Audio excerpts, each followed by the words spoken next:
Hello, how are you all going? Today we're going to talk about something different. Star Wars Unlimited, a game I've recently picked up and quite enjoyed. And we had some new cards revealed from Gen Con, from the game's third set. This was during the FFG in-flight report. Now, I'm not going to harp on too much about my opinions on the report. People have already said their piece on this. I'll talk about this a bit later after we talk about the cards, because I really want that to be the focus of this video. Suffice to say, yes, it was a bit of a disappointment. Also, I do want to point out that I am relatively newer to this game than I was to X-Wing when I first started talking about that on the channel. So in terms of like competitive combos and that kind of stuff, I'm not that up to speed just yet.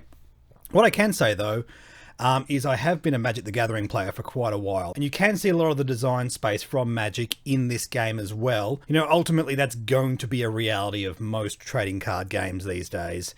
And just remember, Magic's been around for 30 years, so they've explored a lot of design space. And indeed, because Star Wars Unlimited is such a new game and they're basically still forming the core foundation of the mechanics, we don't have a lot of context as to how these kind of effects are going to be balanced within the game. So pointing to something like Magic that has all of this design space in a way sort of already explored is a very helpful thing. It is worth pointing out though that the play pattern is very different between Star Wars Unlimited and Magic, so take any comparison between those two games with a grain of salt. I'm using what reference I can, basically. But a key difference between Star Wars Unlimited and Magic is you can remove units, or creatures in that case, at instant speed. And you can mess with your opponent's board state in response to them doing an attack. And that's a key point of difference that you don't have in Star Wars Unlimited. When you attack with one of your units, you know what the result of that attack is going to be. Your opponent can't trick you and play something in response to that attack. So with all those things in mind, let's have a look at some of these new cards from Twilight of the Republic. This is the first set that sort of focuses on the Clone Wars era. Makes sense, it's very popular, and a lot of people love Star Wars because of the media that came out during the Clone Wars, the prequels, the cartoons, all that kind of stuff. So it makes sense to sort of highlight that in one of these early sets. We have some cards from the two starters. Let's start off with the Republic-themed starter deck with the Commander Ahsoka Tano. And with this, we have introduced one of the two new keyword mechanics, Coordinate. Ahsoka reads, Coordinate action exhaust. Attack with a unit, it gets +1/+0 for this attack.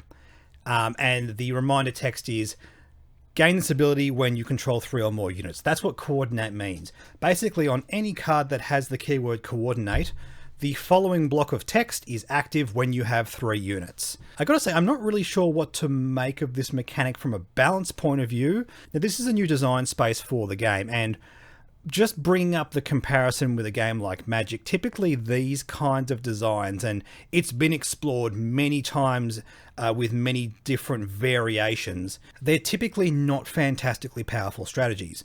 Because in the instance that you have exactly 3 units, or in the case of Magic you have exactly 3 creatures, all your opponent has to do is remove any one of your units and suddenly all of your coordinate triggers turn off. If they can only remove your weakest unit, that still gets them a lot of value. Now that's not to say you can't build around this, building decks with lots of shield tokens, ways to sort of sandbag your troops, and building decks that can spam out a lot of units very easily might obfuscate a lot of that downside. But just be aware, I have a feeling this might be a bit of a trap if the right cards don't come together from a competitive sense. Also on the front side of Ahsoka, she simply reads Coordinate. This unit gets +2/+0. You deploy her when you have 5 resources, and she is a 3/6. So pretty solid. The strategy is very, very straightforward. I do have my concerns based on what I just said, but you know, if you can get your foot on the gas and just pump out those units, seems really, really solid.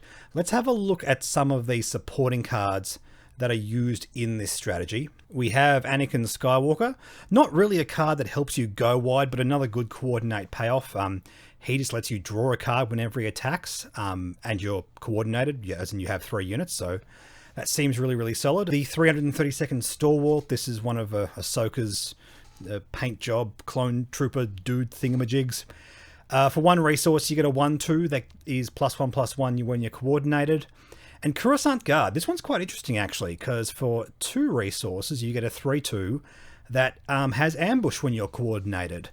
That seems quite potent because you're able to basically play an ambush unit at a very good competitive rate, and your opponent has no way of reacting to it. If you have 2 units on the board, you can play this and immediately attack for 3 into one of your opponent's units for a cost of 2 resources. Seems decent. The fact that you don't have to play a unit and then wait for your turn to come back around so your opponent has no chance to, play a removal card or anything like that. Seems like an okay little payoff for this strategy. I don't mind that. And Captain Rex. This is probably going to be one of the better cards for this kind of strategy. With the heroic and command aspect, for 6 resources, you get a 4/4 that creates 2 clone troopers when played. Great. So it automatically just turns on coordinate. On an empty board, you have coordinate. Fantastic. Now, these clone trooper tokens. This is interesting the way this has been implemented, because this, again, is very much a Magic the Gathering thing. Play a creature, play a unit, whatever, make a token. Basically allows you to make game pieces like the token upgrades we've seen from set 1 and set 2, but in the form of units. Now, the clone trooper token referred to on Captain Rex doesn't specify its stats like it would on a Magic the Gathering card. A clone trooper token is just a clone trooper token. There'll always be this, a 2/2. And I actually like this kind of implementation of tokens. It means we can draw from what I'm assuming is going to be a relatively small pool of existing tokens, and we can sort of familiarize ourselves with the common tokens of the various factions. So if your opponent's playing Republic, they're likely to be able to get 2/2 tokens. I like to think that's going to create some nice familiarity with these cards and just make the mechanics a little bit more sticky and easier to understand. Alright, let's move over to the Separatists. Now, the General Grievous leader. This looks very, very powerful. I'm very, very curious to see whether this is going to do something competitively. Action, Exhaust, give a droid unit Sentinel for this phase. This seems really powerful and versatile. If you think about the various situations you can get into, you can either have larger units that have, damage on them, and basically General Grievous forces your opponent to change their targets, which means they have to spread damage between potentially a few large units you've got. Alternatively, if you have a lot of very small units, which you are likely to in this deck based on the cards we've seen, you can force your opponents to attack your little 1/1s. All these little extra tokens that you've made, all this value that you've gotten out of your other cards that don't really cost you a card for your opponent to attack. I don't know, this ability just seems really, really good. Yeah, I guess it'll suck if you don't have any units, but that's true of a lot of leaders in this game. So we'll obviously have battle droids. I assume we're going to get droid space units like the vultures and the hyenas in this set as well. Also, just droids in general. You got to think, moving forward in this game, as more and more sets come out, droid is going to be one of the most ubiquitous traits in the game. So as more cards are printed for this game, this just seems like one of those obvious leaders that's just going to get better and better and better. The game keeps going, we get 1 or 2 really busted droids a year. Suddenly Grievous is incredible, if he's not already. Let's see, he flips over when you have 6 resources. He becomes a 4/8, and on attack, you may give a droid unit +1/+0 and Sentinel for this phase. Important distinction here, General Grievous is not a droid. An easy mistake to make, but yes, in canon he's technically not a droid, he is a synthetic being with droid bits all over him. I think the power of this though is that he seems relatively powerful on both sides of the card. You don't really have to flip him into a unit to get the good value out of Grievous. Just looking at some of the other basic cards that build out this deck, we have General's Guardian. This is a 4 resource command and villainy card. 4/4. When this unit is attacked, create a battle droid token. That's the 1/1 token we just saw before. Anything that can create more units in this deck is probably going to be good alongside Grievous. Separatist Commando. This is a cunning villainy card. 2 resource. It's a 2/3. While you control a Separatist unit, this unit gains raid 2.